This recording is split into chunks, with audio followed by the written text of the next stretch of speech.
rodando ainda, isso significa que ainda não está gravando. Começou a gravação. Sim, boa noite. Sejam todos bem-vindos, bem-vindas. Nós já estamos participando já há alguns dias, né? Esse é o nosso 7º encontro, então, mas mais uma vez eu me apresento. Eu sou o Otton, da equipe do SAPED, que é o Serviço de Acompanhamento Pedagógico Discente da PROACE, que é a Pró-Reitoria de Assuntos Comunitários Estudantis. Nós temos isso e a gente vai reafirmando para vocês saberem a equipe que está a serviço de vocês. Nós somos 5 profissionais e oferecemos apoio pedagógico aos alunos da UFTM, isso desde 2010. E a cada ano, a gente tem procurado diversificar e aprimorar os serviços prestados. Esse ciclo de palestras é mais uma dessas iniciativas, das quais eu tenho a alegria de participar com vocês, acredito que as colegas aí também poderiam dizer o mesmo, né? O projeto está registrado na Pró-Reitoria de Extensão, sob coordenação da servidora Tenisiara, com quem tive a honra de colaborar, né, na elaboração. Qual que é o contexto e o objetivo da proposta? Bom, hoje nós encerramos o ciclo de palestras. O 7, em várias culturas, e na cultura judaico-cristã, é o número da perfeição. É aquela questão da chave, né, que se encerra um ciclo. A semana é assim, né? Então, a gente não vai repassar, nesse momento, tema por tema, aquilo que a gente teve nas palestras anteriores. Mas acredito que a gente pode trazer a memória e até a recordação, porque também há um aspecto afetivo, a recordação fala do core, né, que é o coração, saber que, de fato, a gente falar desses assuntos que dizem respeito à nossa vida pessoal, familiar, mas, sobretudo, acadêmica, meu Deus, eu acho que, então, a grande intenção que nós temos é que cada pessoa seja levada, seja conduzida, motivada a refletir sobre alguns aspectos da sua vida acadêmica. E aí eu queria chamar a atenção para um aspecto, a vida discente, que na etimologia, discente significa aquele que está procurando aprender, é aquele que está nessa caminhada. Então é muito bonito isso. E esse procurar aprender tem tudo a ver com o que a gente está fazendo especialmente na noite de hoje. Tá? Então, vou reafirmar algumas orientações que já foram passadas nas outras palestras. Para receber o certificado, o aluno, a aluna, deve estar inscrito e preencher o formulário de avaliação até às 22 horas do dia. E o link nós vamos disponibilizar ao final do encontro, como temos feito. A certificação será emitida pela PROEST, a carga horária será proporcional ao número de palestras que a pessoa participar. Solicitamos uma gentileza de permanecerem com seus microfones desligados, acionando-os quando forem fazer suas intervenções. Se possível, ao falar, acione a sua câmera. A sua participação, ao apresentar perguntas ou comentários, pode se dar também pela área de bate-papo, o famoso chat, né? E aí sim, o tema da noite de hoje é autorregulação da aprendizagem no ensino superior. Nossa convidada é a nossa colega, servidora da UFTM, Tenisiara de Moura Ferreira, já conhecida de vocês. Ela é mestra em inovação tecnológica pela UFTM, em 2018, graduada em licenciatura em letras, português e inglês, pela Uniub, em 2007. Especialista em linguística aplicada, pela Uniub, formação em estudos de política e estratégia pela ADESG, técnica em informática pelo Cefet, ocupante do cargo de assistente técnico educacional na Superintendência Regional de Ensino de Uberaba, de 2006 a 2009, ocupante do cargo de técnico em assuntos educacionais, TAI, na UFTM, desde 2010 até a presente data. Coordenou o programa de monitoria da UFTM na Pró-Reitoria de Ensino por 4 anos. E atualmente temos a alegria, a honra de ela trabalhar conosco, né, na PROACE. Tem experiência na área de gestão de projetos educacionais, organização de eventos educacionais e acompanhamento pedagógico discente. Os seus interesses estão na área da aprendizagem, ensino à distância e evasão universitária. O título da sua pesquisa de mestrado foi Estratégias de Estudo Divulgadas no YouTube, uma análise sob a ótica das teorias de aprendizagem aplicadas ao ensino superior. Como veem, contaremos com a palavra e a experiência de quem saberá dar um especial laço de fechamento desse nosso ciclo de palestras. Não é verdade que nós somos todos discentes, naquele sentido da etimologia, já dita agora há pouco? Tenisiara, por gentileza, a palavra é sua. Boa noite a todos e a todas. Primeiramente, agradecer pelos alunos, né, pelos nossos discentes que se disponibilizaram a participar desse projeto e que nos acompanharam ao longo dessa jornada de 7 palestras e que chegaram até aqui conosco. Também quero aproveitar a oportunidade para agradecer a equipe do SAPED, e em especial ao Washington, que me apoiou, né, e que tem coordenado junto comigo esse projeto, a todos os demais colegas do SAPED e da PROACE, que possibilitaram, né, a realização desse projeto, e que com certeza foi de grande crescimento para todos nós, né? Da mesma forma que nós estamos aqui trabalhando para tentar trazer algum apoio pedagógico para os discentes, nessa jornada nós também aprendemos muito, né? Porque nós temos que buscar e temos que pesquisar e nos aperfeiçoar para trazer o melhor, né, nesse apoio.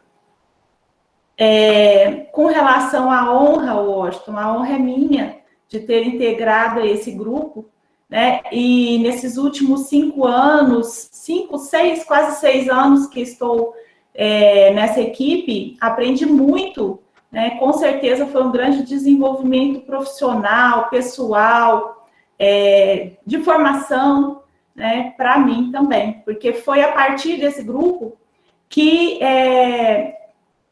despertou em mim, né, o interesse pela aprendizagem.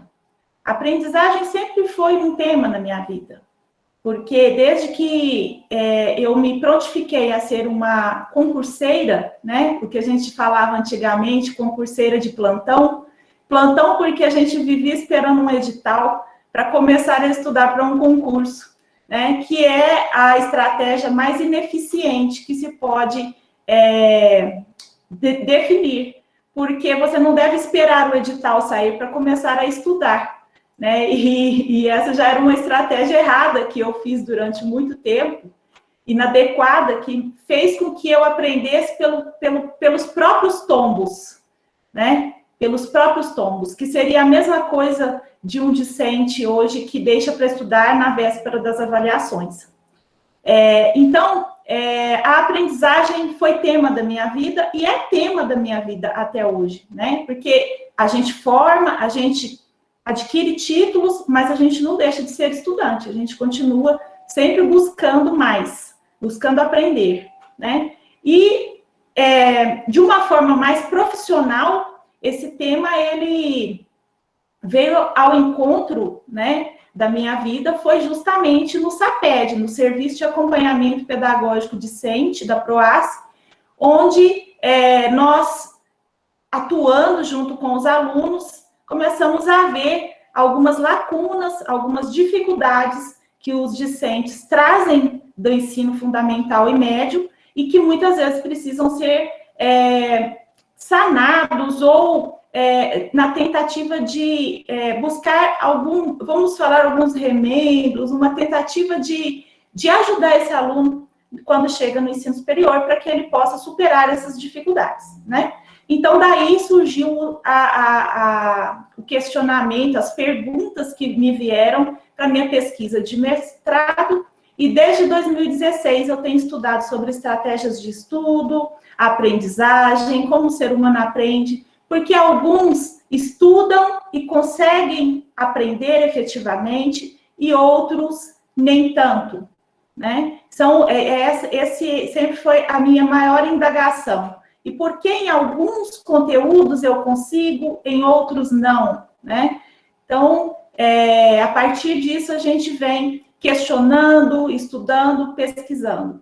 Uma coisa muito importante que eu sempre coloco e que eu acho importante eu ressaltar aqui, assim como a Débora, quando fez a sua apresentação e contou um pouco da sua história, né?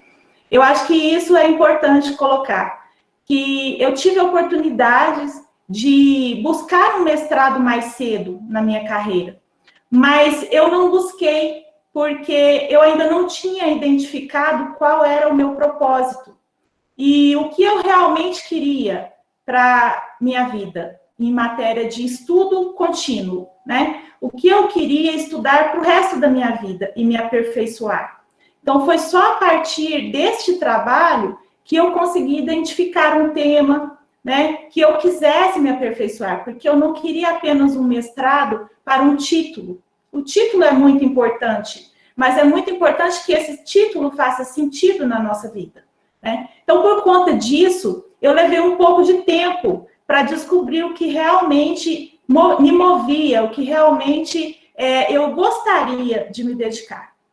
E foi aí na aprendizagem que eu me encontrei, né? E ao me encontrar, eu tenho trazido, além do mestrado, porque durante o mestrado a gente estuda um tanto bom, mas eu cresci ainda mais após o mestrado, porque como foi um tema que eu me encontrei, é um tema que eu continuo perseguindo, né? E aí hoje eu preparei aqui um diálogo, eu nem digo que é uma palestra, a gente deu esse nome, né, Washington, no projeto, para chamar a atenção e tudo, mas o objetivo nosso é poder trazer o aluno para mais perto de nós e para a gente poder ter um diálogo mais próximo. Então, durante a minha fala, quem quiser interromper, fazer algum comentário ou alguma pergunta, fique à vontade, tá bom? Eu vou fazer a apresentação aqui dos slides, não vou poder ver o chat, né, porque eu não estou aqui também com o celular ligado para não ficar tirando a minha atenção ou dividindo muito a minha atenção. Mas, sempre que quiserem interromper, por favor, podem ligar o microfone e fazer os comentários, tá bom? Fiquem à vontade.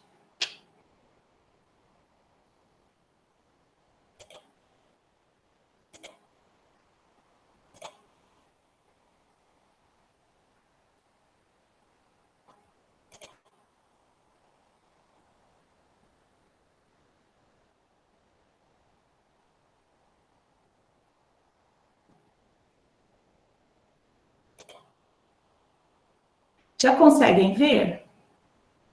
Sim. Está em modo... Vou colocar no... Isso, perfeito, perfeito. Vou Perfeito, clicar aqui, certo? Perfeito. Vão me dando um feedback aí, tá, gente? Porque agora eu só vejo a tela do PowerPoint. Está perfeito. Então, esse tema, autorregulação da aprendizagem no ensino superior. Então, nós estamos falando de uma situação que agora nós vamos desenvolver quando estamos no ensino superior. A autorregulação da aprendizagem, ela pode acontecer, deveria acontecer, desde os primeiros anos da escola, do ensino fundamental e médio da criança. Mas esse tema ainda é um tema um pouco novo. Se a gente pensar em quanto tempo se leva, em quantas décadas, né, demora para que um conhecimento da área da educação seja difundido e aplicado amplamente, então a gente pode dizer que a autorregulação da aprendizagem é um tema ainda muito novo, porque só a partir da década de 90 é que a gente começa a encontrar publicações e pesquisas referentes a essa temática. E a partir da segunda década deste século, é que nós conseguimos começar a encontrar algumas pesquisas mais efetivas e alguns trabalhos mais efetivos nas universidades referentes à autorregulação da aprendizagem, no modelo de cursos, oficinas, disciplinas, né? Então, é um conteúdo ainda muito novo.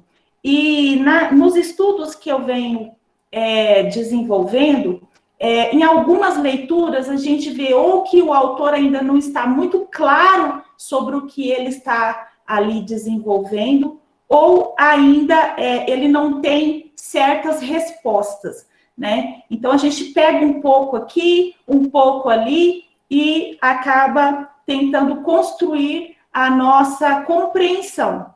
Hoje, eu vos trago esta apresentação, mas conforme outras pesquisas forem surgindo e outras leituras forem acontecendo, a gente pode ir adaptando esse conhecimento, aperfeiçoando, né? Então, a etimologia da palavra autorregulação, se a gente pesquisar aí no dicionário, nas gramáticas, a gente vê que auto, né, é um prefixo que remonta ao grego como auto, tanto para indicar a si mesmo, quanto para se referir a uma ideia de pertencimento e independência.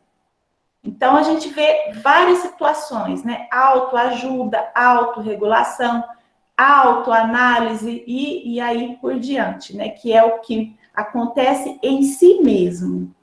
Etimologia, né? Da regulação. Regulação vem do latim, regula, reto. Do latim também regere, rege, ordenar, controlar, dirigir, guiar. Se a gente procurar qual sinônimo de autorregulação, a gente encontra controle. Então, eu poderia dizer que eu controlo os meus estudos e a minha aprendizagem. No caso aqui, no ensino superior, é um pensamento. Quando a gente pesquisa, eu utilizei para esta apresentação em especial o livro Cartas de Gervásio ao seu umbigo, comprometer-se com o estudar na educação superior.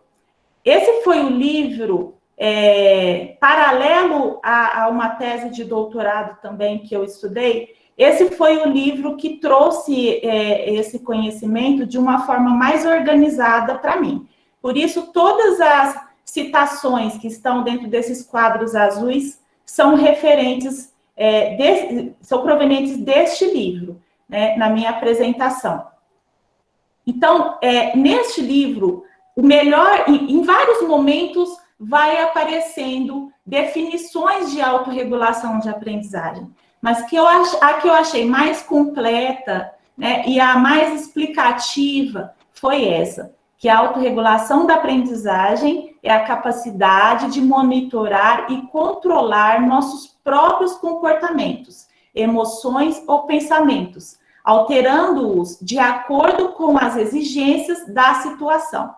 É um autoconhecimento da sua aprendizagem. É um comportamento estratégico que você passa a ter a partir desse autoconhecimento, né? Você passa a desenvolver uma autoria na sua aprendizagem. É um processo proativo. Muitas vezes eu digo o aluno proativo, né? O que é o aluno proativo? É o aluno capaz de desenvolver a autorregulação da sua aprendizagem. A autorregulação, ela é uma matéria de estudo das ciências da psicologia, porque o ser humano ele pode autorregular-se em vários aspectos. Na alimentação, nos relacionamentos, no trabalho, no esporte. Então, assim, nós temos uma gama de possibilidades de praticar a autorregulação. Aqui nós estamos nos atendo à autorregulação da aprendizagem, né? Em especial no ensino superior, mas pode ser adaptável para ensino fundamental e médio, com, né, como diz, algumas adaptações aí. De acordo com esse livro também, ele diz que aprender não é algo que acontece aos alunos, é algo que acontece pelas mãos dos alunos. Tá aí uma situação que até foi comentado aqui no início, antes da gravação, pelo Tom, né? a situação de, às vezes, o aluno querer aprender, mas não querer fazer nada por isso, né? Então, quando a gente fala de autorregulação da aprendizagem, a gente começa a entender que o processo, ele acontece, mas acontece pelas mãos dos alunos. É no aluno que acontece a aprendizagem. Por mais que todo o contexto seja favorável, se o aluno não estiver aberto para essa aprendizagem, e quando eu digo aberto, a gente precisa considerar aspectos externos e internos, a gente precisa considerar vários fatores que estão aí envolvidos, né? Mas se ele não estiver preparado para essa aprendizagem, a aprendizagem não vai acontecer nele, porque é no aluno que acontece. Por mais que toda a estrutura seja perfeita, é no aluno que acontece.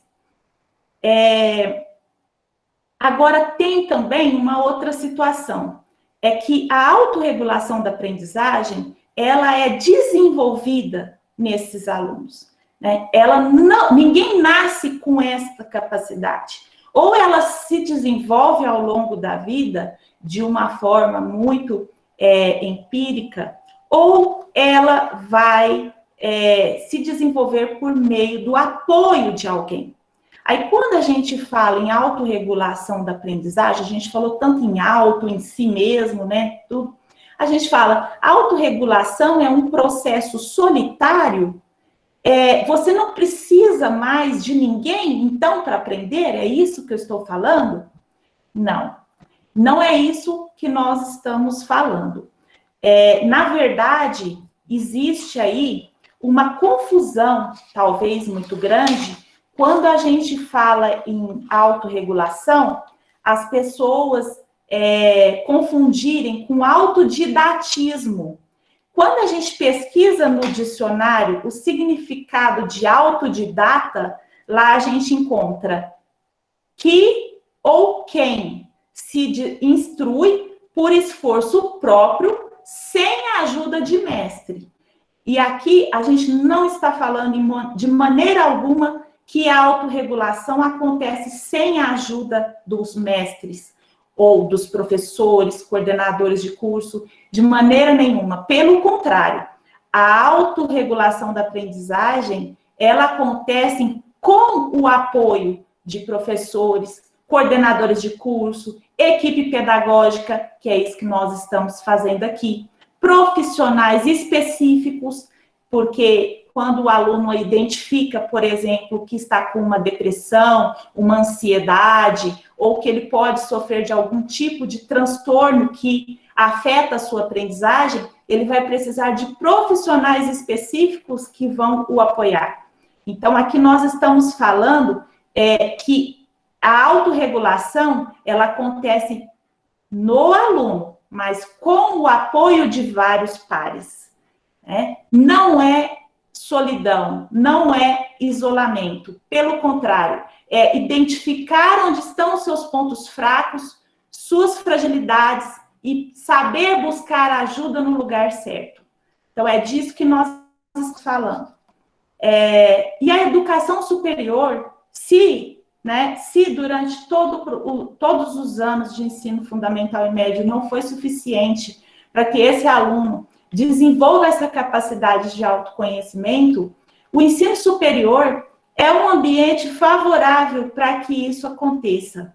No ensino superior, mais que em qualquer outra modalidade de ensino, é desenvolvido no aluno a sua capacidade a sua autonomia, né, estudantil, porque acaba que é um ambiente propício para isso. E na universidade, se você aprende a aprender, se você aprende a se conhecer enquanto estudante, você vai carregar isso para o resto da sua vida. Porque, veja, nós formamos e aquilo, com o tempo, nós vemos o quanto é pouco, né? O quanto precisamos aprender mais após o nosso a nossa graduação, as especializações, e aí vai vindo. Quanto mais nós estudamos, mais nós descobrimos o quanto ainda não sabemos. Então, saber buscar é fundamental, tanto para o desenvolvimento pessoal, como estudantil, como profissional. Bom, para que aconteça, né, essa autorregulação e a maximização da aprendizagem, é preciso querer. Nós temos que estar abertos, conforme coloquei. Nós temos que passar a orientar as nossas ações. Eu encaminhei para vocês um e-mail que falava assim, perguntava, tinha 3 perguntas. Uma delas era: quem governa a sua aprendizagem? Muitas vezes nós deixamos que as instituições, né? Isso que eu estou falando, eu fui alvo, eu passei por esse processo também. Eu sou fruto desse modelo de ensino, assim como todos nós. Então, quando nós entramos numa instituição, muitas vezes a gente entende que a instituição tem que fazer tudo por nós, porque ela define o que nós vamos aprender, ela define como nós vamos aprender, ela define como seremos avaliados. E nós, o que nós definimos nessa história toda, né? Então, quem governa a nossa aprendizagem? E se esse trabalho não for tão bem feito, quem fica com prejuízo? Então, é responsabilizar-se por esse processo. É entender que a responsabilidade pela minha aprendizagem é minha, mas que eu tenho o apoio de uma equipe, que eu tenho um curso que me apoia, né, para essa construção desse conhecimento.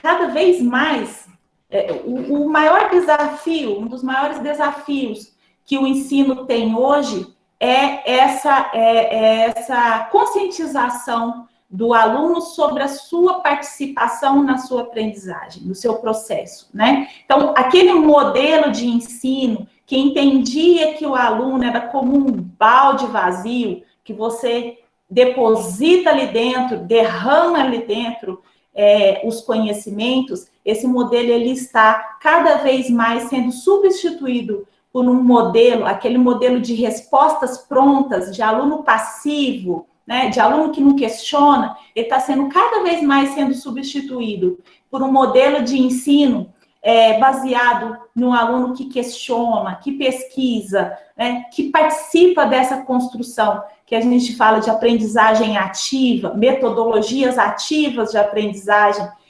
Os professores, eles têm buscado essas metodologias para levar para a sala de aula. Então, cada vez mais, até em outros países já existe isso, que é o mínimo de aulas, mais o máximo de pesquisa fora da sala de aula. Então, você procura o professor mais como um orientador, como um facilitador do seu processo de aprendizagem, né?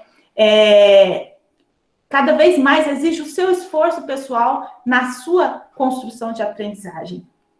E essa situação, quando a gente fala desse esforço pessoal, quando a gente parte para o mundo da tecnologia, hoje em dia, quem acompanha aí, eu não sei se tem alguém que gosta de marketing digital, hoje a gente tem os mentores, né? Então, essa palavra mentor não é professor, né? Não é orientador, não é monitor, é mentor. Por quê? Porque o mentor, ele só atende quem já tem a capacidade de autorregulação.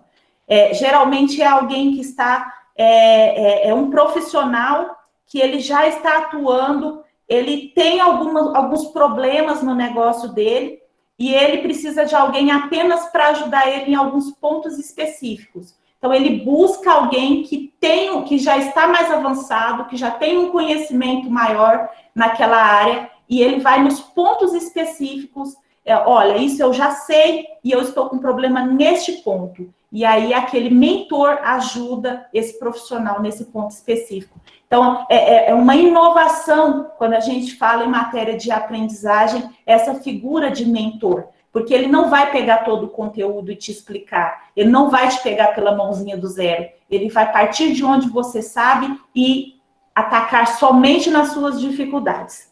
Então, isso aí, quando a gente fala em inovação em aprendizagem no mundo da tecnologia, isso aí é uma situação, assim, que principalmente no marketing digital, quando a gente fala, as pessoas pesquisam muito, né, sozinhas praticamente, é um processo de construção muitas vezes solitário, mas existem muitos cursos, muitos mentores, né, conforme a gente colocou. Então, aqui eu tentei organizar um esquema aqui para facilitar o entendimento, porque de toda forma que eu tentava colocar esse conhecimento de forma linear, eu não conseguia, porque são braços, né? Então, o objetivo, um braço, planejamento, outro, execução, avaliação. Então, nós vamos entrar, né, em cada um desses temas e vamos voltar para essa tela novamente, entendendo que a autorregulação da aprendizagem é um processo, né? E mais importante que o resultado do processo de aprendizagem é o processo em si, pelo qual você passa. Porque fazendo, executando muito bem esse processo, nós conseguimos bons resultados. E nós vamos tentar trabalhar um pouquinho disso aqui agora. A primeira coisa que precisa ter muito claro um aluno, um estudante, aqui eu não vou entrar na diferenciação de aluno ou estudante, tem outros vídeos meus aí que entram.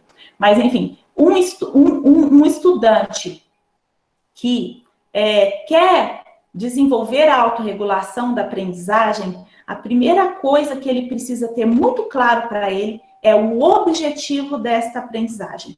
O que ele quer aprender e por quê, né? Então, esse objetivo, veja bem, o aluno autorregulado, ele tem objetivos muito claros, né? Esses objetivos são como contratos pessoais. É um contrato que você faz com você mesmo, e esse contrato, ele dirige o seu comportamento ao longo do processo, né? Nós vamos encontrar ao longo de qualquer processo da nossa vida, aqui nós falamos da aprendizagem, mas qualquer processo nós vamos encontrar obstáculos, nós vamos encontrar dificuldades, né? E é só o objetivo muito bem definido que nos sustenta, que nos segura ali no nosso propósito. E aqui até coloquei identidade e propósito. Por quê? Porque o objetivo, ele nasce da nossa identidade e do nosso propósito. Nós temos que identificar qual é a nossa identidade, qual é o nosso propósito, e aí a gente estabelece os objetivos para atingir esses propósitos, né? E esses propósitos, esses objetivos, eles precisam ser concretos. Tem que ser bem definido. Nós temos que poder escrever qual é o meu objetivo. Quando a gente faz uma pesquisa, né, um projeto de pesquisa, lá pergunta qual é o objetivo principal. Quais são os objetivos específicos, né? Então, aqui nós estamos falando que nós temos que ter esse objetivo maior muito bem definido. Ele tem que ser concreto, ele tem que ser realista, razoável, ou seja, realizável, e tem que ser também um pouco desafiador, pelo menos um pouco, né? E aí, o que acontece? Geralmente, o objetivo ele é muito grande. Por exemplo, eu posso falar assim, eu quero me formar em geografia. Eu quero me formar em geografia. Então, olha o tamanho desse objetivo. Mas, para eu me formar em geografia, eu vou precisar fazer várias disciplinas, né? Ou então, eu quero estudar, deixa eu pensar uma disciplina aqui, cálculo 1, né? A disciplina que essa é difícil.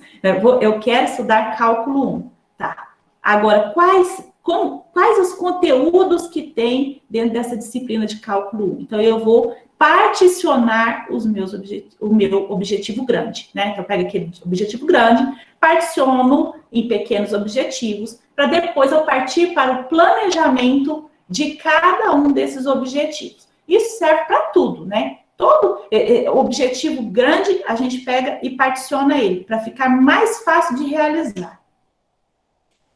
Voltando.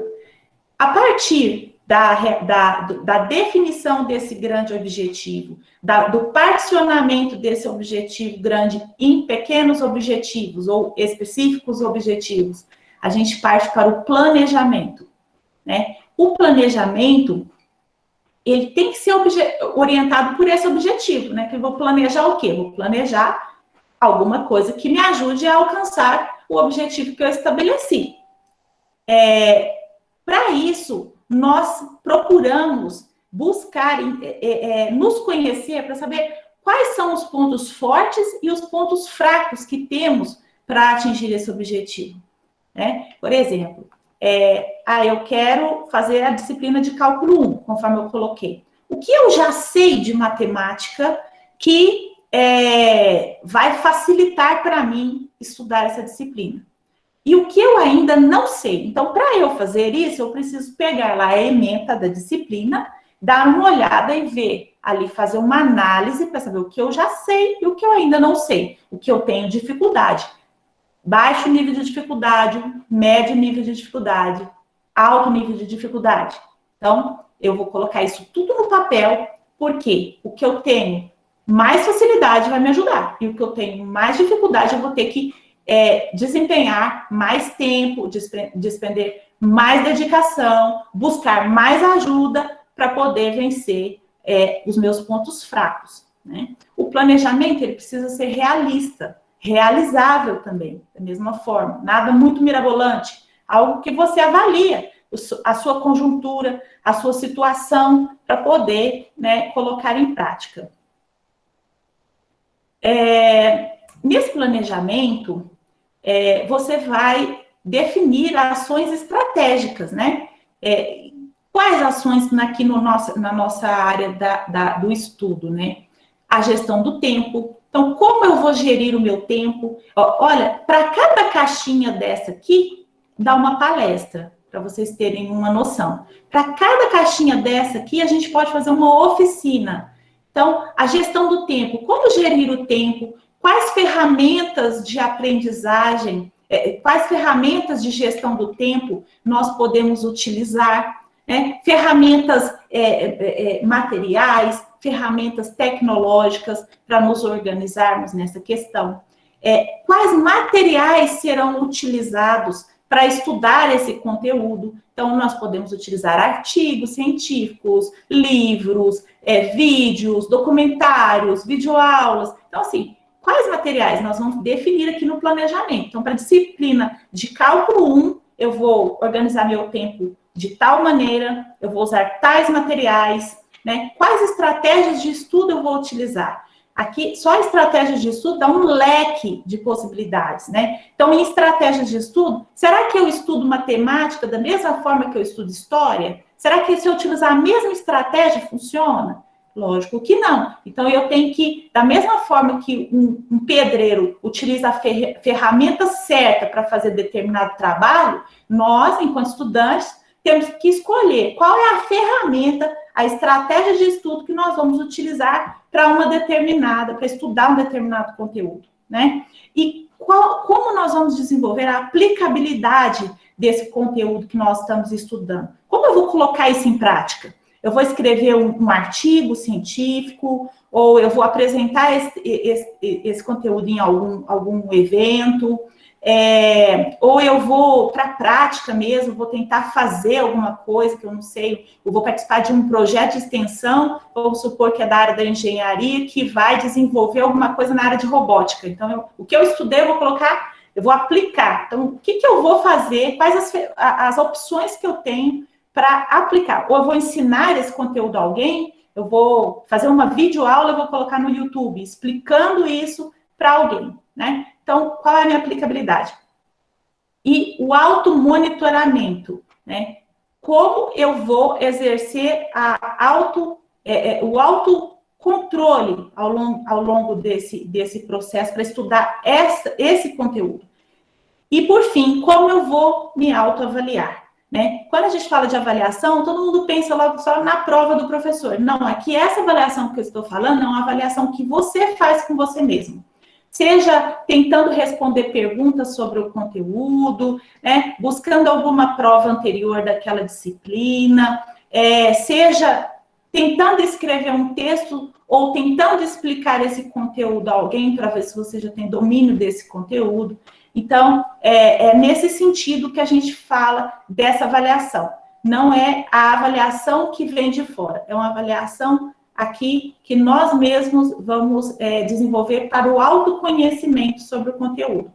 E nisso tudo, no planejamento, a organização é apelido para o sucesso, né? Essa frase está no livro das cartas de Gervásio. Aí a gente vem para a execução, né? Depois de estabelecer o objetivo, planejar como vai resolver tudo, aí a gente vai para a execução. Na execução, o que acontece? Como nós estamos aqui num ambiente formal de aprendizagem, né, uma instituição de ensino superior, eu coloquei aqui a aula como uma etapa muito importante nesse processo, né? Então, aqui o que acontece? Existe um momento que é antes da aula, existe um momento que é durante a aula, e existe um outro momento que é após as aulas. Veja que eu escolhi esse triângulo invertido, porque eu quis representar como quando nós temos o primeiro contato com esse conhecimento, e aí conforme nós vamos tendo mais contato com esse conhecimento, nós vamos ampliando, né? Ampliando esse entendimento, essa construção dessa aprendizagem sobre determinado conteúdo, né? Então, aqui, o antes. Como que um aluno autorregulado, ele se comporta antes das aulas? Vamos ver? Então, esse aluno autorregulado, geralmente ele nunca vai para a aula despreparado. Ele se prepara para ir às aulas. Seja separando os materiais dele, tudo bonitinho, chegando mais cedo às aulas, né? Ou chegando no horário certo. Quando a gente fala de aula presencial, chegando mais cedo para escolher um melhor lugar, para poder, que não tenha distrações, né? Que consiga ouvir bem o professor e tudo mais. Mas esse aluno também, antes de ir à aula, ele revê, né? As anotações que ele fez da aula anterior. Ele faz uma leitura antecipada dos textos que estão indicados para aquele conteúdo. Às vezes o próprio professor já indicou alguma leitura, né? Às vezes está na ementa da disciplina. E ele faz também uma pesquisa prévia, às vezes na internet, em livros, né? Sobre aquele conteúdo. Pode assistir vídeos, ver documentários. Então, ele não vai para a aula despreparado. Ele faz uma prévia para aquela aula. Por quê? Porque durante a aula, ele vai aproveitar muito mais, né? Vai ter um aproveitamento muito melhor durante as aulas. Aí, durante as aulas, né? Qual o comportamento desse aluno, né? Aqui, a gente entra num fator que, às vezes, é objeto de confusão, tanto para alunos quanto, às vezes, até para professores. A diferença entre entender e aprender. Aqui a gente precisa buscar, né, na neurociência, para poder entender um pouco melhor esses conceitos aqui. Porque entender não é aprender. Aprender é mais profundo. Entender é mais raso. Entender é algo que se dilui muito facilmente. Aprender é mais sólido, mais efetivo. Então, vamos lá dar uma olhada, depois a gente volta para cá.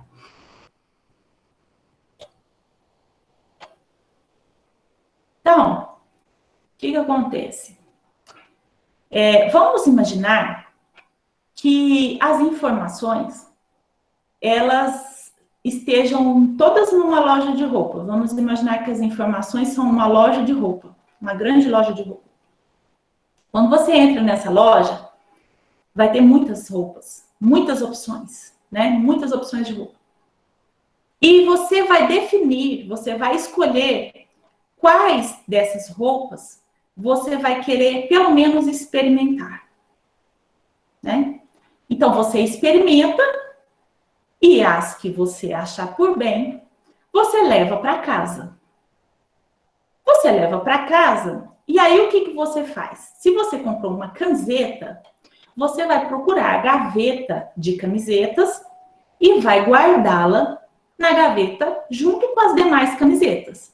Ou seja, você vai estabelecer uma relação da roupa que chegou com as roupas que já estão no seu guarda-roupa. Estando no seu guarda-roupa, você pode utilizar essa roupa várias vezes, ou você pode, por algum motivo, não utilizá-la. Ou porque é uma roupa que não está muito adequada para as suas relações sociais, ou porque essa roupa, ela, depois que você levou, você não sentiu que ela era tão importante ou adequada para você, certo? Quando essa roupa é utilizada várias vezes, ela vai para sua vida social. Quando ela não é utilizada, ela fica no esquecimento e depois ela pode ser eliminada do seu guarda-roupa, certo? Então, vamos voltar agora tentando entender isso, como acontece a nossa aprendizagem. A memorização, não no sentido de decoreba, mas no sentido de aprendizagem mesmo aqui, tá? Então, quando nós estamos, vamos supor, em uma aula, várias informações, nós vamos ser bombardeados com várias informações. O nosso... E essas informações, essas situações, elas acontecem por meio da nossa memória sensorial, que é os 5 sentidos, né? É ver, ouvir, então tem várias maneiras dessa informação entrar, chegar até nós. Mas nós decidimos se ela fica, se ela entra temporariamente ou não. Que é o que eu falei que nós vamos experimentar. Vamos ver se vamos querer ou não, certo?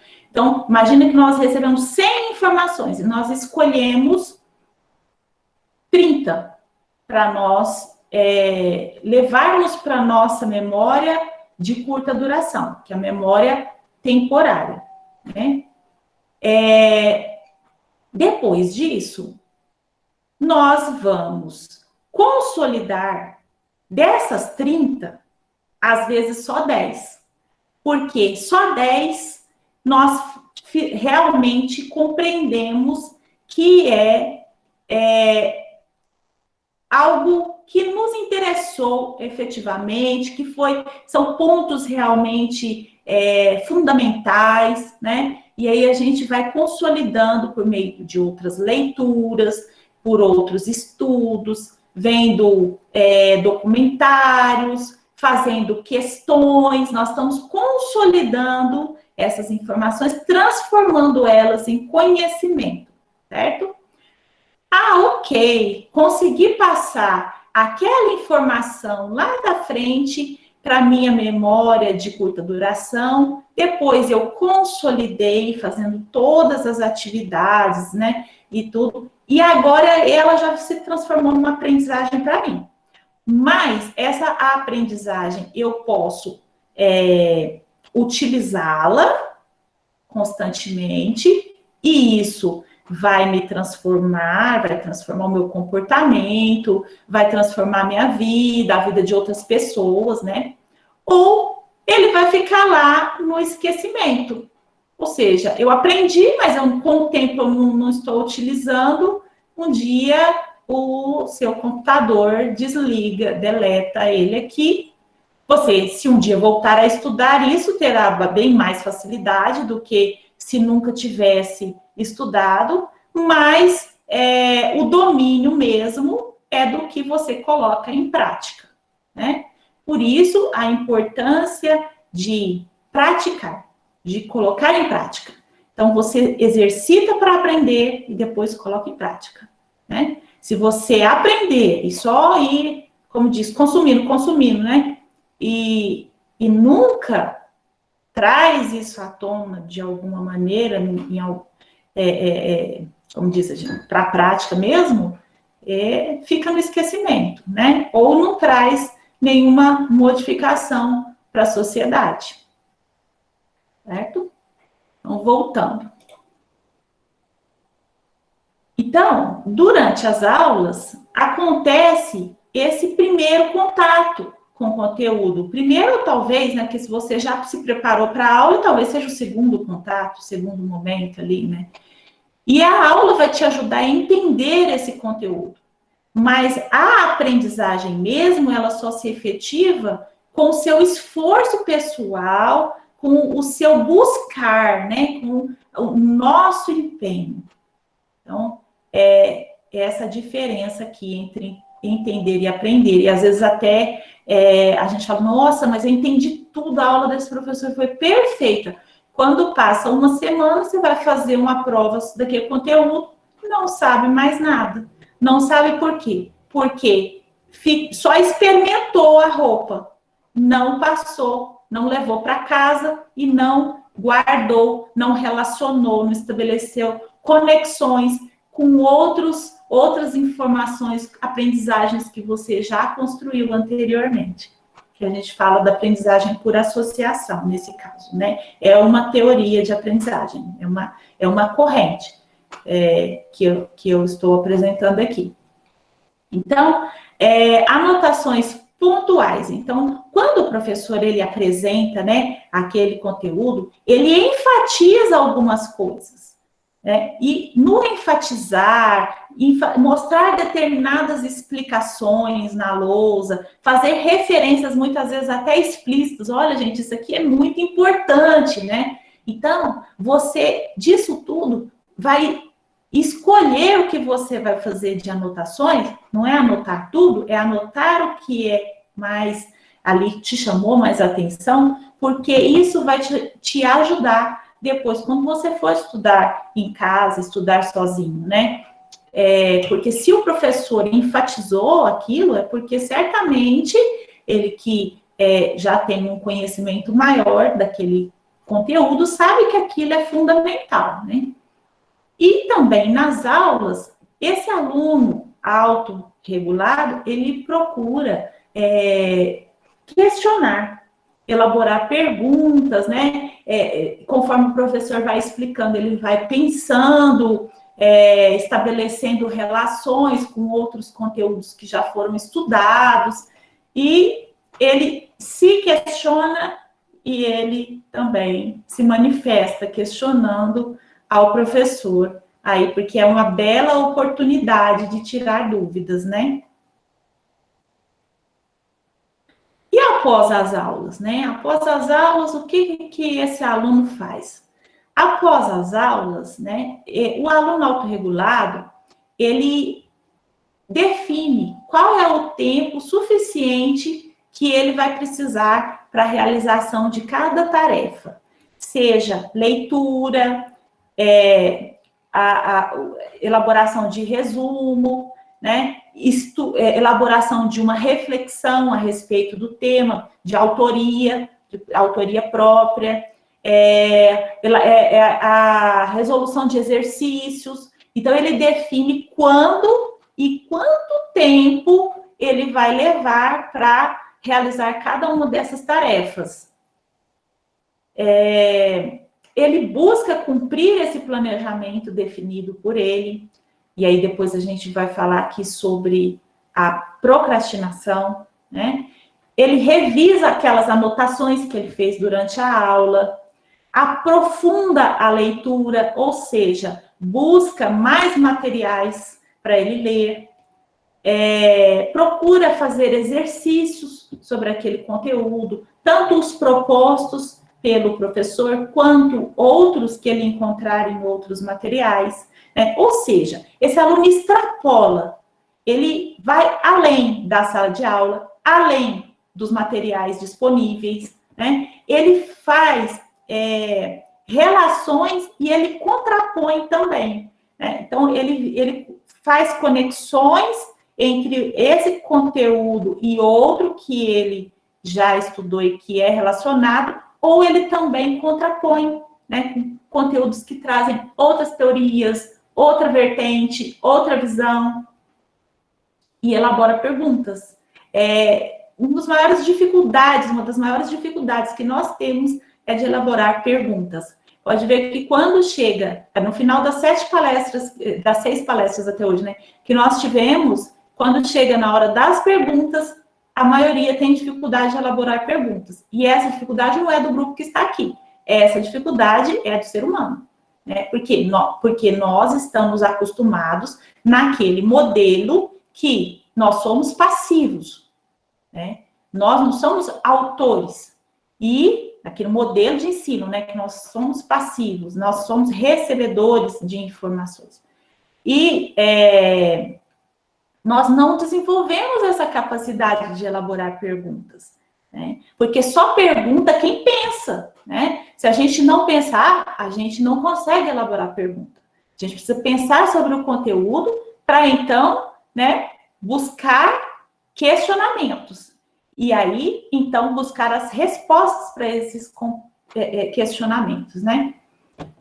E também esse aluno, ele busca compartilhar o que ele está aprendendo com os colegas, e aí a gente fala que não é um processo solitário, justamente por isso, com colegas, com professores, com outras pessoas,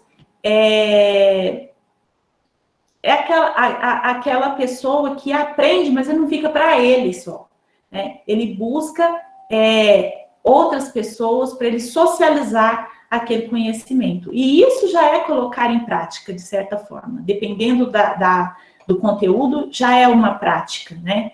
Então, eu estudei, por exemplo, esse conteúdo, e aí eu estou colocando hoje em prática. Por quê? Porque eu estou podendo contribuir com outras pessoas com essas informações que podem trazer benefícios, né? Então, eu estou colocando em prática o que eu estudei. E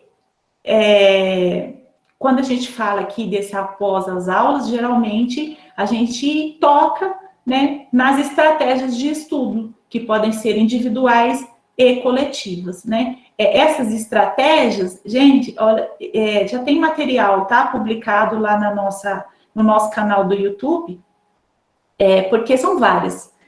A gente pode fazer até futuramente oficinas, né, para o desenvolvimento de estratégias de estudo, para cada tipo de conteúdo estudado, né, porque até para você utilizar essa ferramenta, você precisa saber qual delas você vai utilizar para cada tipo de conteúdo.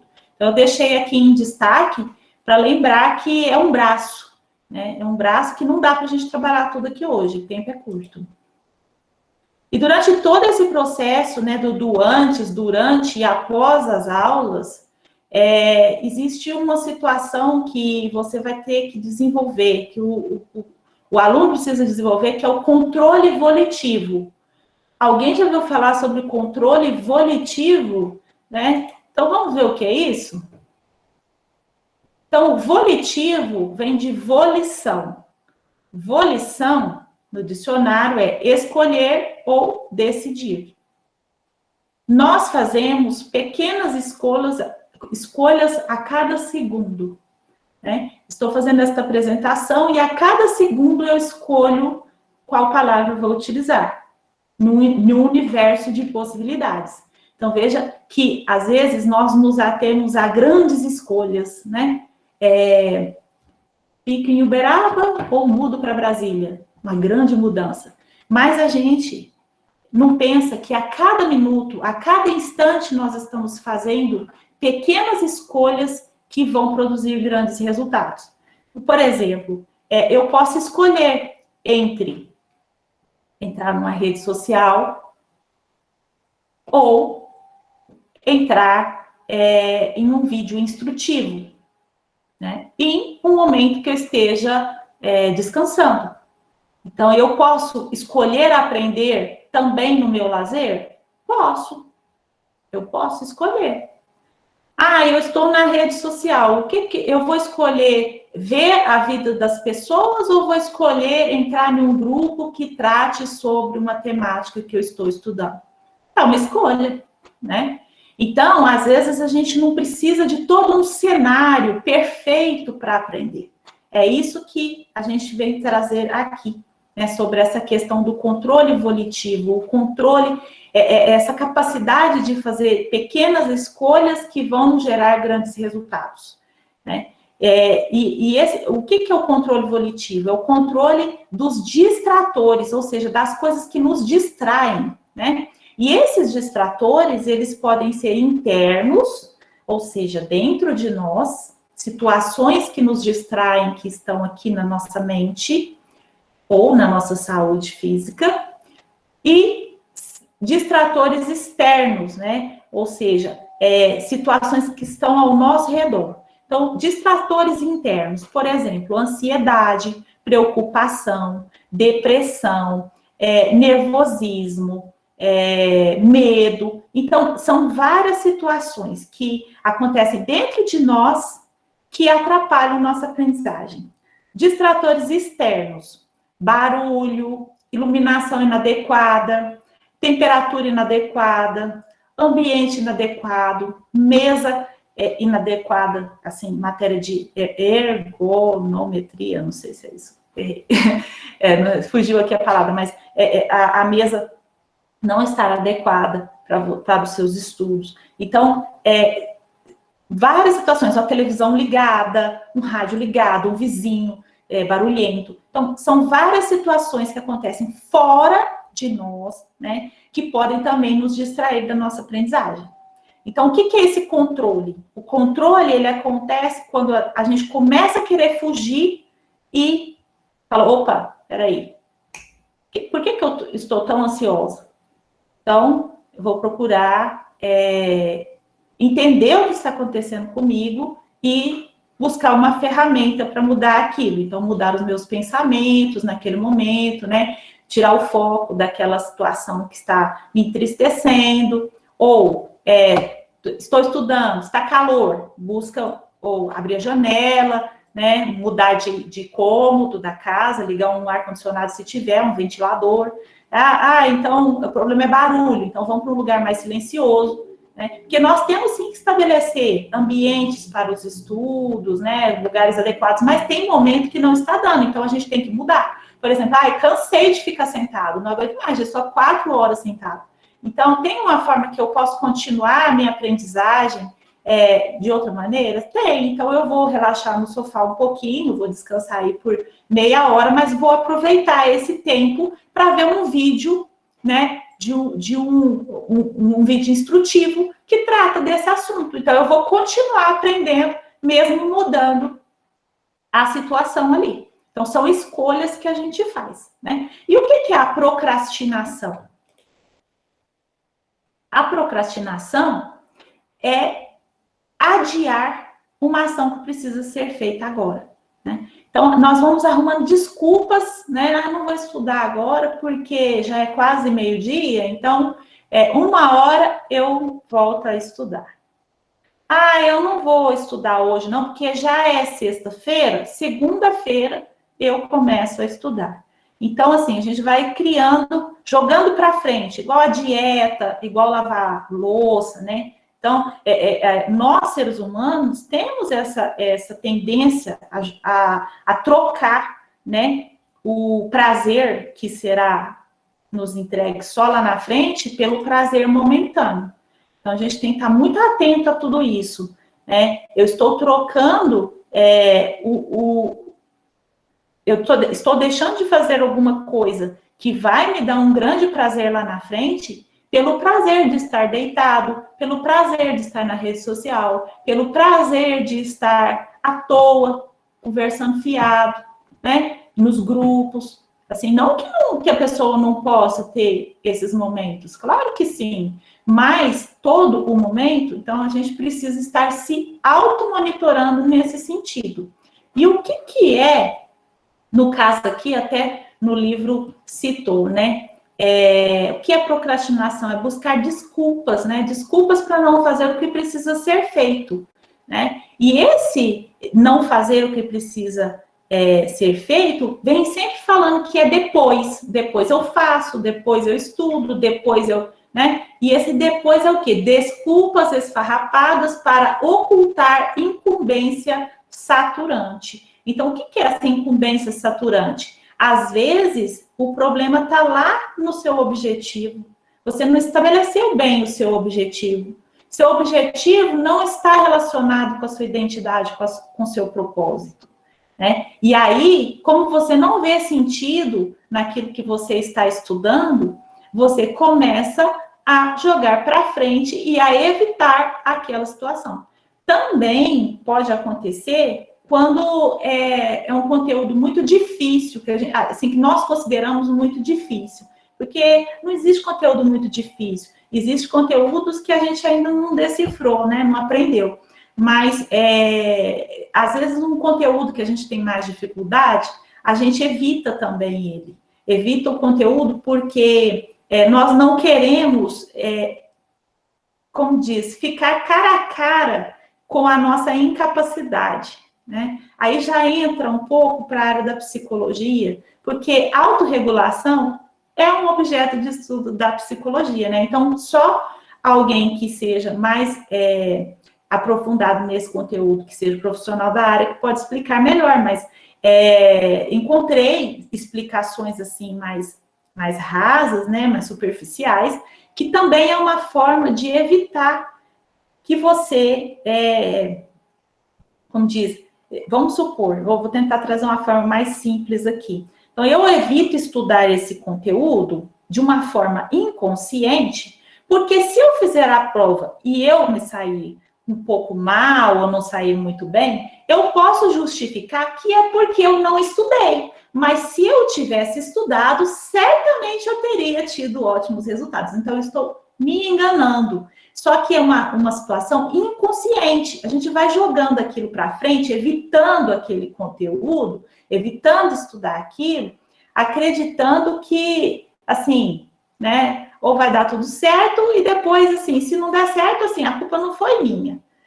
Porque, assim, eu não estudei o suficiente. Se eu estudasse, eu teria me saído melhor. Então, é uma forma de evitar, né?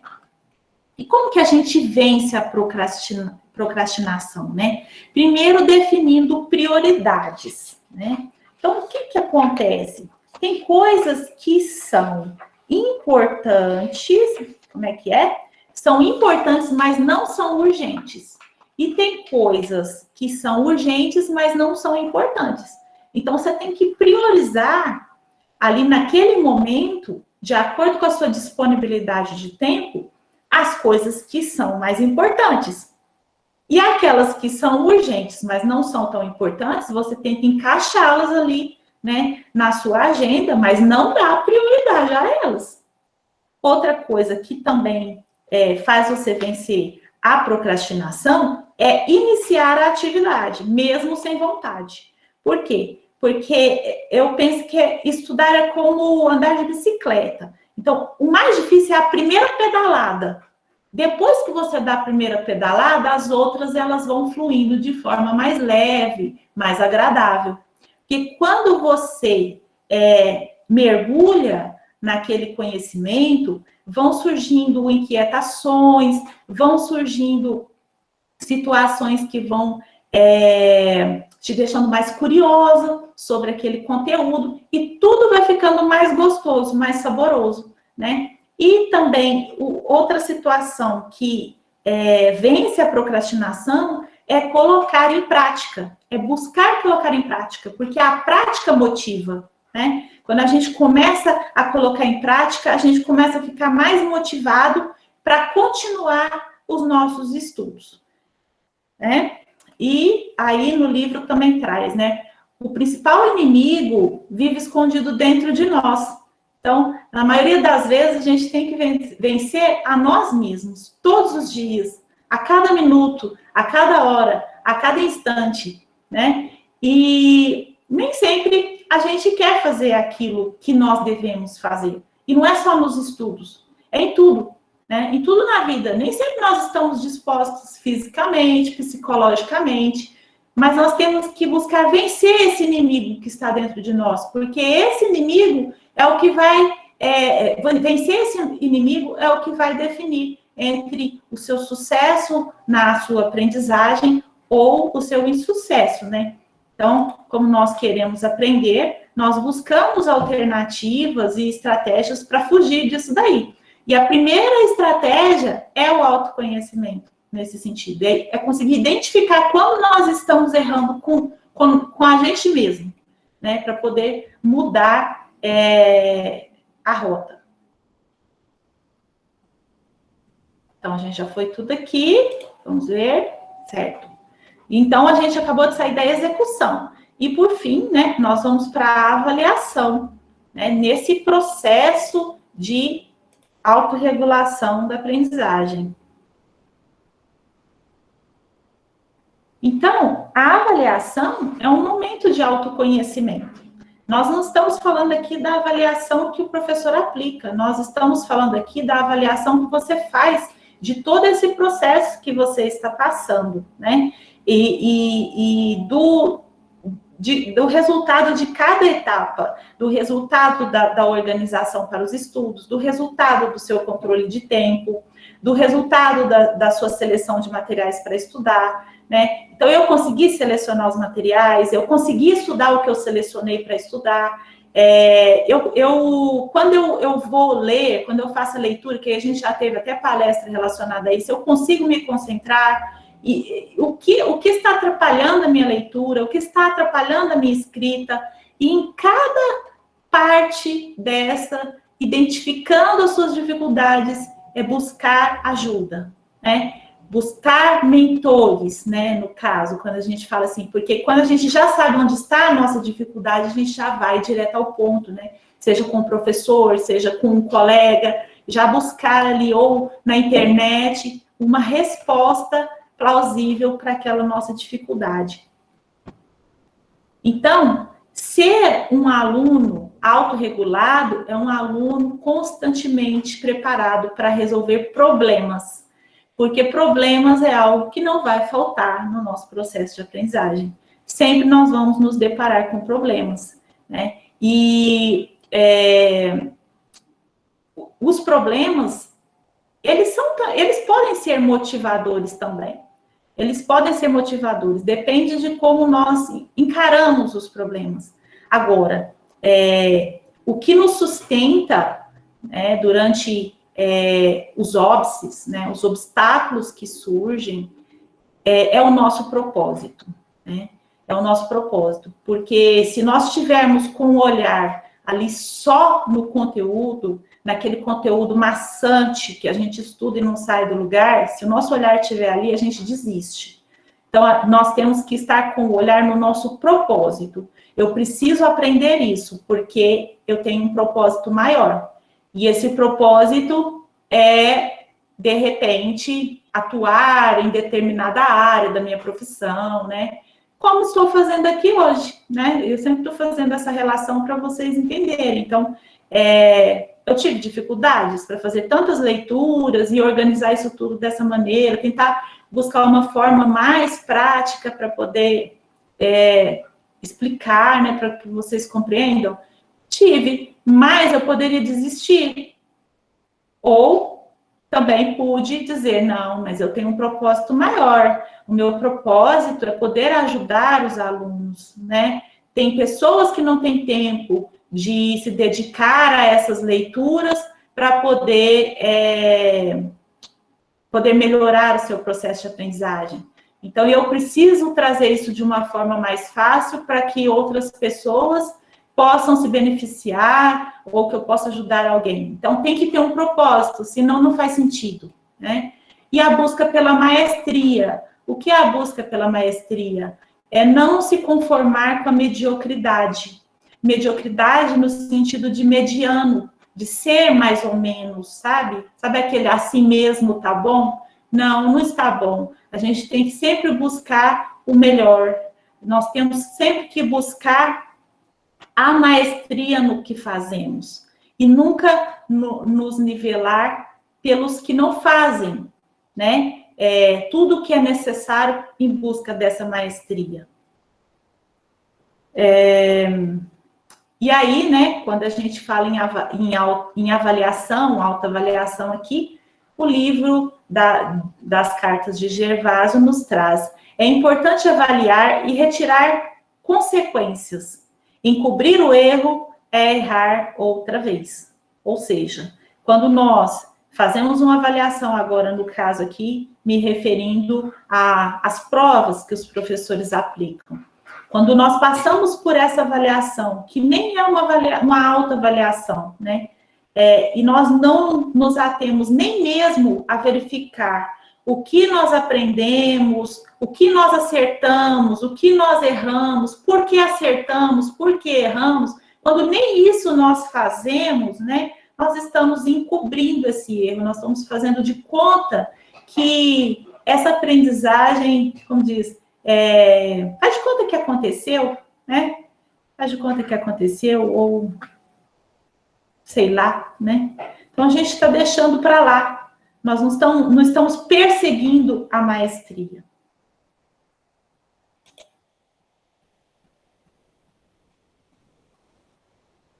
Agora, nós saímos dessa temática do processo de autorregulação da aprendizagem e essa outra palavra, autoeficácia. O que é a autoeficácia, né? Conforme nós passamos por todo esse processo de autorregulação da aprendizagem, que é um aprendizado sobre si mesmo nos estudos, né? Nós vamos desenvolvendo a capacidade de organização e de implementação de ações, né? Que muitas vezes são necessárias para atingir esse objetivo.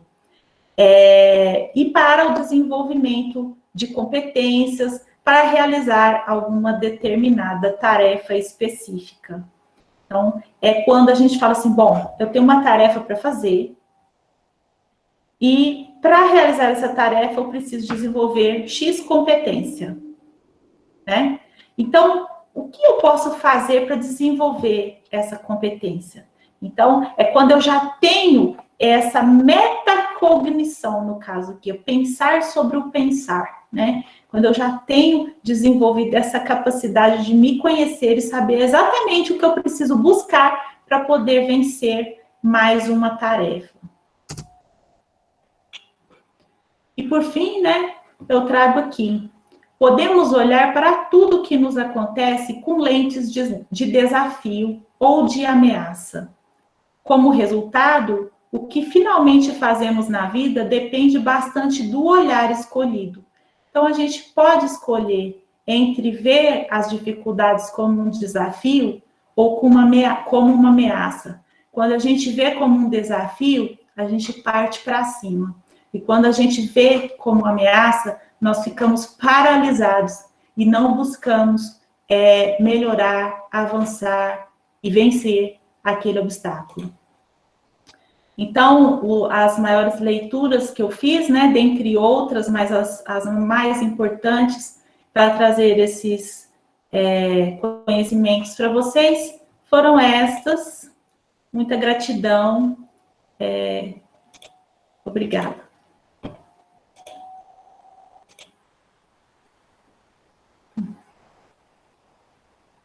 Nós aqui agradecemos muito, viu, Tenisiara? Que beleza, viu? Eu estava ouvindo você falar aqui e fico pensando no que pode ter passado na cabeça de cada um.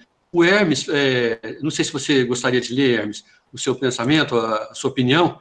Ele disse alguma coisa muito interessante a respeito. Quer ver? A crença dele, o que ele acredita que seja o aprendizado. Eu não estou vendo aqui na... Você está aqui ainda, Hermes? Estou aqui. Você gostaria de ler, por gentileza? Acredito que o aprendizado... Sim? É porque é o seguinte, a gente foi construindo uma ideia de que há pessoas que aprendem e há outras que não aprendem. Mas, na verdade, todo mundo aprende. E eu coloquei aí que a crença que, ao longo dos tempos, fui desenvolvendo, é de que é o seguinte, o aprendizado é uma construção histórica. E no dia a dia mesmo. Então, assim, não é porque fulano... Existem as desigualdades sociais que interferem bastante, como fatores externos e tal, mas todos nós somos capazes de aprender no momento que a gente age também, porque à medida que você só vai aprender quando você faz parte desse processo, como ator aí das transformações, e à medida que você transforma, você também é transformado. Eu fiz um ano na psicologia e foi lá onde me colocaram muito essa questão de que a gente transforma, mas à medida que a gente está transformando, a gente também está sendo transformado por aquela realidade. Então, esse aprendizado é construído na ação histórica que a gente exerce dia a dia, cada um a seu jeito, né? Cada um tem uma forma, mas é construído historicamente. E agora eu quero fazer uma pergunta para tu iniciar. Assim, essa pandemia pegou nós todos, vocês, a universidade e a gente como estudante, de uma forma assim bem inesperada. Talvez não tivéssemos passado por isso antes. Eu não lembro de uma situação em que as escolas fecharam tanto assim, o comércio e tal. E dos distratores que você falou que atrapalham, nesse momento que a gente está vivendo, eu fico olhando a minha realidade assim. A minha mais não é tanto os distratores internos, tipo ansiedade, tipo depressão, essas coisas. Mas é os fatores internos, aliás, os que mais contribuem para esse momento assim, negativamente são os externos, porque a gente não tem aquela acústica para os locais assim, onde a gente está, é na casa da gente. Antes a gente tinha, por exemplo, a biblioteca, um local bem zen, assim, né? A gente saía da sala, ia para lá. E na casa de muitos de nós, não há aquele ambiente apropriado. O que eu tenho procurado fazer? Se há muito barulho, eu descanso um pouco, quando é possível, vou fazer uma outra coisa, e na hora que há horários que não existem esses barulhos de som, de animais, de pessoas, aí isso eu tenho feito um jogo de cintura. Mas o que você acha hoje? Interferiu mais com a situação que a gente vive, os distratores internos ou os externos? Cada um tem uma realidade, claro, mas na minha esses externos são mais frequentes. Então, Hermes, eu vejo muito assim, cada pessoa, nesse momento de pandemia, realmente, como diz, nós não estamos todos no mesmo barco. Porque, imagina, tem pessoas que têm filhos pequenos em casa, tem pessoas que têm filhos adolescentes, tem pessoas que não têm filhos, tem pessoas que não são casadas, vivem sozinhas. Então, cada um vai sofrer de um tipo de dificuldade, né? Tem alguns que estão vivendo em palácios, outros em cabanas. Então, alguns têm a internet perfeita, outros têm dificuldade de sinal. Às vezes nem é por falta de pagar, às vezes pelo local mesmo que mora, né? Então, assim, são diversos os tipos de problemas e por mais que eu busque, eu vejo que cada um está sofrendo de uma forma diferente, mas está sofrendo, tá? Ninguém está ileso a essa pandemia. Agora, quando a gente fala de aprendizagem e de autorregulação da aprendizagem, o negócio é a gente procurar ver o que está nos atrapalhando mesmo. No seu caso aí, você já conseguiu identificar, olha, o meu problema não são distratores internos, até que emocionalmente eu vou bem. Mas a situação aqui é o contexto onde eu estou vivendo, né? Então, o que acontece? A gente precisa buscar alternativas. Seja um diálogo com esses familiares ou com essas pessoas que vivem com a gente, estabelecendo horários, estabelecendo espaços físicos também na casa, ou estabelecendo... tem gente que estuda até no carro, gente. Eu já vi situação que às vezes a pessoa mora num apartamento, não tem como, desce e vai para o carro estudar no estacionamento. Então, é uma alternativa que a pessoa buscou. Ou às vezes a pessoa fala assim, não, eu vou para uma praça onde não tem muita gente, que eu vou ficar lá mais tranquilo, Então, assim, uma coisa que é muito importante, até que eu não coloquei durante a palestra, eu vejo que mais importante é a qualidade do estudo do que a quantidade de estudo. Então, às vezes, meia hora muito bem concentrada, dedicada, esmiuçada, vale mais do que um dia inteiro de estudo, ali só, sabe, passando como como é que a gente pode falar? Um trator, né? Não é assim. Então, eu sei que todo mundo, às vezes, tem um momento que não dá, às vezes de madrugada, acorda uma hora mais cedo do que todo mundo, ou dorme uma hora mais tarde, né? Então, a gente tem que buscar alternativas, que a gente fala da flexibilidade. Nós temos que buscar essa flexibilidade para vencer os obstáculos. É isso mesmo. Você clareou bem para mim e eu consegui localizar esses obstáculos e já estou bem à frente, já estou saindo muito deles, já não são mais um empecilho. Por exemplo, aqui eu até vou citar o meu exemplo pessoal, né? Eu sou casada e o meu marido, quando ele chega na segunda-feira, geralmente ele vem da roça e já vem desde lá da garagem, amor, né? E já quer me contar um monte de coisa. Então, o que eu fiz? Já mandei uma mensagem para ele, falei, olha, hoje eu vou estar em atividade, vou ficar no escritório, quando você chegar, chega caladinho, por favor, e não me interrompa. Então, é um combinado, né? E isso aí a gente tem que ir fazendo, porque senão a gente não consegue. O Tom levantou a mão, não sei se, né? Você... Bom, ela praticamente falou tudo que eu estava sentindo aqui, mas ficou só aquele pedacinho de voz de lembrar que não só sobre a autorregulação, mas também sobre o nosso autoconhecimento psicológico, que a gente tem abandonado muito ele, sabe? Nós perdemos o fato, eu não digo, não é fisiológico, é mental mesmo, mental, de a gente estabelecer que precisamos dos nossos momentos. Preciso parar para aprender isso. Preciso fazer isso. Preciso lhe dar horas para poder. Gente, eu vou falar de fé aqui, mas como um exemplo. Eu preciso ter minutos durante o meu dia. Esse minuto pode ser na hora que um sino toca, pode ser no meio de um mantra, alguma coisa que eu goste. E parar. Para. Vamos para dentro disso e só e vamos meditar um pouquinho com a nossa fé e nossa razão.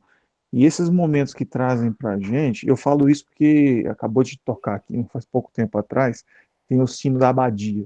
Eu tenho isso para mim.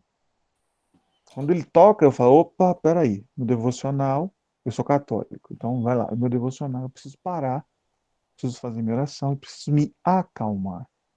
Porque a gente passa por tribulações o dia todo. Se a gente conseguir fazer, transmitir isso para dentro da área dos estudos e falar assim, opa, peraí, meu devocional estudantil, vou parar. O mundo vai continuar sendo o mundo, mas eu vou parar, desligar dele um pouco, e vou voltar para cá. O que eu entendi da Denise era que ela acabou de dizer para mim para, foca, Amole o identifica. machado. Essa que é a situação. Aí, falou a palavra perfeita, que palavra show, gostei demais. Eu estava identificando isso algum tempo atrás, mas eu estava morrendo de dúvida de achar que eu estava sendo, não digo hipócrita, mas eu me senti um pouco, sabe, exclusivista, que eu falo assim, vou pensar em mim e o resto que se exploda. Eu estava pensando nisso, mas eu acabei de entender que não tem outra forma de aprender se não for desse jeito. Que eu preciso parar, eu preciso identificar, que eu falar assim, opa, peraí, é o meu momento, eu vou fazer, vou ser melhor nesse exato momento. Então isso para mim de hoje foi tipo não um machado, mas vira um machado ao contrário, foi um martelo de falar assim, você tá certo, você não tá errado não. Obrigado por isso. Beleza, hein? Bom, como agradecer a alguém que faz tanto bem, né, Denisiara? O que você fez hoje realmente foi uma semeadura de tanta coisa boa que você tem experimentado na sua vida e que certamente vai deixar, assim, muitos frutos. A gente vai poder trabalhar isso na gente. Como equipe, como membro da equipe, eu gostaria de dizer isso, mas eu não sei se a Débora, a Fernanda, se gostariam de dizer fazer algum comentário ao conteúdo, ou dizer alguma coisa para encerrar esse nosso trabalho, esse nosso 7º encontro. Na nossa equipe, a gente se trata muitas vezes de colega-amigas, viu, gente? Nós somos colega-amigos, né? Então, sim, Débora. Eu fico até emocionada, porque, assim, todas as palestras realmente deram uma visão geral de que ser estudante é uma profissão penosa, porque o autoconhecimento, muitas vezes, nos leva a perceber quais são os lados sombrios que nós temos e os lados mais, assim, vamos dizer, claros, né? E se a gente pode chamar de potenciais. Então, não é uma busca fácil, mas a autorregulação da aprendizagem, como a Tenizara enfatizou, apesar de ser um estudo até recente e com foco no ensino superior, ele deve ser pensado desde a educação dos filhos da gente. Porque uma pessoa, a partir do momento que ela vai sendo educada, ela vai aprendendo no convívio com os outros a se comportar. E quando você tem muito maus exemplos ao seu redor, você fica sem uma referência. Isso não impede que você tenha uma potência interna que você mesmo procure fazer diferente, mas a interferência externa, ela tem um peso muito grande, sim.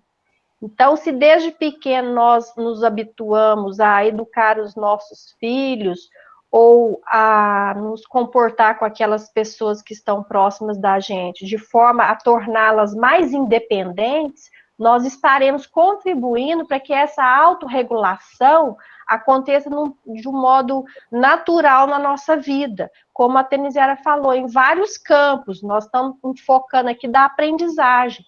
Mas uma pessoa autônoma, ela vai construindo ao longo da sua história, né, até o Hermes usou esse termo, né, uma construção histórica, a melhor maneira de se comportar diante da vida, a vida pessoal, a vida profissional, a vida estudantil, a vida espiritual. Nós não precisamos ser subversientes, acho que é essa palavra, né? A gente pode ser uma pessoa humilde, mas que questione, que procure resposta, que a gente não aceite só o que nos falam, porque está ali no artigo, como a Fernanda falou isso, né, na palestra dela que eu assisti depois. Não é porque o artigo está ali, passou no crivo, que você não vai ter autoria de ler e tirar a sua interpretação também. Que você concorde ou que você amplie ou vê um outro ponto de vista, como a Tenizara terminou a frase aí das lentes, nós temos várias lentes para poder enxergar o mesmo objeto. E dependendo de como nós estamos interiormente, nós enxergamos de uma forma ou de outra.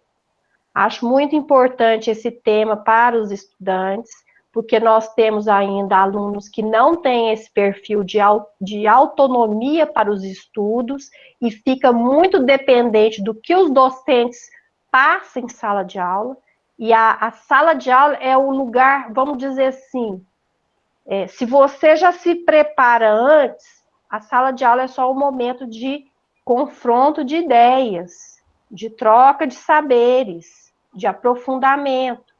Mas se você não se engajar na sua aprendizagem, ficar esperando que os professores universitários vão te dar o conhecimento pronto, você vai se frustrar muito, porque isso não é ensino médio. O ensino médio ainda tem esse jeito ainda mais próximo, né, de trabalhar com os alunos, que eu também não acho que é correto, porque a gente também precisa trabalhar essa autorregulação no ensino médio, principalmente, e não só porque vai estudar, porque tem que fazer o Enem, Nós temos que trabalhar concepções de projetos de vida, porque se nós não temos objetivos, nós não sabemos o que nós vamos ser.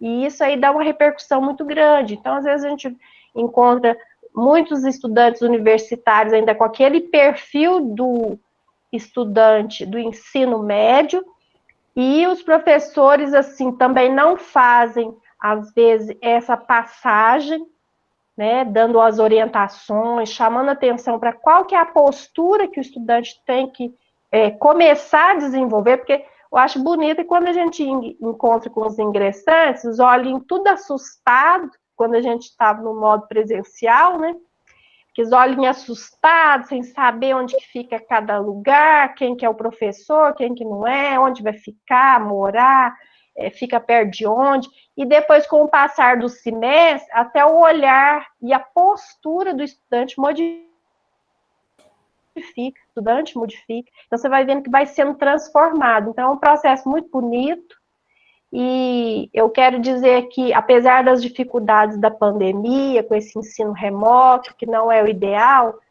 que cada um faça uma autoavaliação do que consegue realizar nesse momento, talvez, assim, como eu disse na palestra, né, que tem alunos que conseguem estudar 9 disciplinas, com 540 horas num semestre, mas tem gente que não está dando conta de 3. Mas que estude uma, então, e com qualidade. Né? Então, assim, não existe uma receita, a gente vai dar, faz isso, que dá certo, é você mesmo tem que encontrar o seu caminho. Nós estamos dando pistas e dicas para vocês, mas não desanimem, realmente é um momento impactante, né? Eu vivenciei na semana passada a perda de uma prima, então, assim, a gente fica muito abalado, e não é fácil, mas a gente não pode desistir, porque nós temos o privilégio de estarmos ainda numa universidade federal que é pública. Né? Então, olha o compromisso de nós continuarmos esse legado. A gente não sabe até quando que ela vai continuar sendo pública, né? Mas queremos que ela seja pública, autônoma, e que tenha, assim, realmente essa projeção aí para o social. Nós estamos formando pessoas para atuar na sociedade e fazer a diferença. Então, vamos aproveitar essa oportunidade. Muito obrigada, Tenesiara, pelas suas palavras, seu conhecimento compartilhado, e a gente sempre aprende cada vez mais. Muito obrigada. Fernanda, gostaria. Então, ouvindo aqui a palestra da Tenesiara, me vem aqui o que a gente vem conversando já, o que acaba que todas as palestras acabaram tocando um pouco nesse ponto, na questão do autoconhecimento, né? E quando a Tenesiara falou sobre procrastinação, eu fiquei pensando, tem esse aluno, sim, né, que não vê muito sentido, né, no que está fazendo, por isso acaba procrastinando, mas me veio à mente também aquele aluno que procrastina pelo medo da responsabilidade que ele vai assumir, né? Quando ele alcançar aquele objetivo que ele se propôs lá no início, quando eu alcançar isso, e aí? Né? Eu vou ter que assumir uma responsabilidade ali que às vezes eu não estou preparado, né? Eu não quero terminar esse TCC porque, né, eu vou me graduar e aí, né? Vou me tornar um profissional. Então, essas reflexões têm sido importantes, né, tanto para vocês, estudantes, quanto para nós aqui, que atendemos os alunos, que nós, né, lidamos sempre com essas questões dos alunos, e contamos com vocês também nos relatando, né, o que acontece, para que a gente possa discutir e auxiliar vocês nessas questões aí que vão surgindo nessa rotina acadêmica, né? Então, por favor, não sofram sozinhos aí, né? A gente está falando em autorregulação, mas é de nossa responsabilidade, nós temos a nossa parcela aí também de responsabilidade, né, como a Tenziara bem apontou no início, que a autorregulação, né, tem a ver com a função do estudante, mas tem a comunidade acadêmica também como apoio, tá, a vocês. Então, não sofram sozinhos, estamos aqui para auxiliá-los. Tá? Obrigada, Tenziara, pela palestra, muito válida, né, tanto para nós quanto para os estudantes aqui presentes. Bom, nunca é demais a gente lembrar que há um formulário, né, um questionário para você responder, que assegura a sua presença, mas eu gostaria de chamar a atenção para um aspecto. Nesses 7 encontros, o pessoal já chamou atenção para essa questão do autoconhecimento, aí a gente lembra daquela tradição socrática, né, do conhecer-se a si mesmo, enfim, aquela coisa toda, né? Mas eu fico pensando, a Tenziara traz hoje, quando fala da autorregulação, algo que é muito interessante. Para quê a autorregulação? Porque eu acho que acredito que nós entendemos a questão do processo, né? É o OPEA, né? Objetivo, planejamento, execução e avaliação, né? Pois é. Só que aí ela fala de autoeficácia. E é verdade, quer dizer, quando a gente aprende a ter um sucesso, a gente gosta, né? Nossa, deu certo. Ah, então é meu jeito, eu aprendo melhor assim. Cada um vai encontrando o seu jeito. Os tempos são difíceis. Vou ver se eu coloco aqui no chat mesmo. Deixa eu ver se está aqui. Deixa eu ver se está...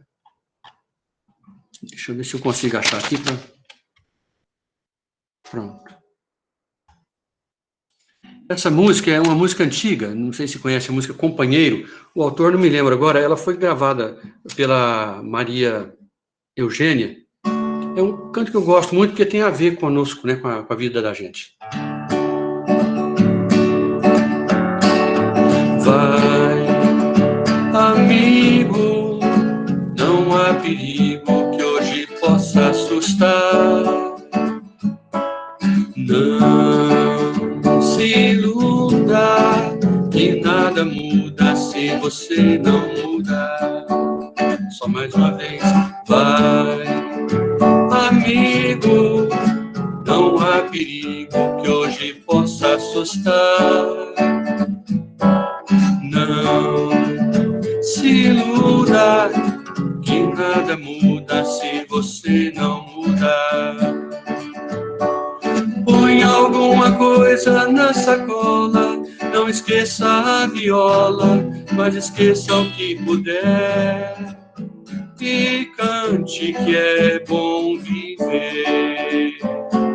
Rasgue as coisas velhas da lembrança, seja um pouco de criança, faça tudo o que quiser. E cante que é bom viver. Vai, amigo, não há perigo que hoje possa assustar. Não se iluda, que nada muda se você não mudar. Que nada muda se você não mudar. Que nada muda se você não mudar.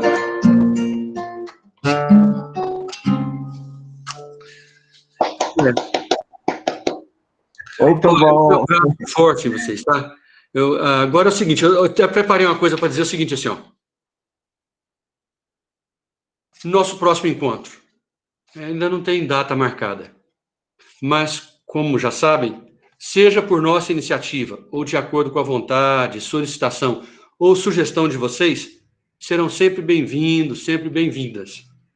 Nossa equipe, cada uma, né, deseja a vocês votos de plena realização. Nós estamos aqui para uma eficiência, eficácia, sucesso, para a gente se dar bem. Ninguém, entre aqueles milhões, daquele dia que a gente se uniu com aqueles óvulos, né? Ninguém veio aqui para se dar mal. Então, a gente está aqui para cada um para se dar muito bem. A Tenziara hoje contribuiu para que a gente desse um passo mais nesse sentido. Então, naquele círculo vicioso em que a gente fica muitas vezes, em falhas, inadequações, a Tenisiara começou também dando um testemunho, falando de si, né? Nada é tão perfeito assim, a gente vai aprendendo. Enfim, acho que cada um procurou falar um pouco de si. Então, aquela história do Gonzaguinha, palavra por palavra, eis aqui uma pessoa se entregando. Cada um de nós procurou, né, oferecer algo da gente mesmo, o melhor que a gente pôde preparar. E a gente vai tentar preparar mais ainda, porque vocês merecem. E vocês também podem, certo, e devem oferecer o melhor para esse mundo. Então, do círculo vicioso, passemos para o círculo virtuoso, né, desse círculo de amizade, de bem-querer, de alegria, de satisfação por a gente estar convivendo nessa comunidade de educação, de aprendizagem. Né? Paz e bem.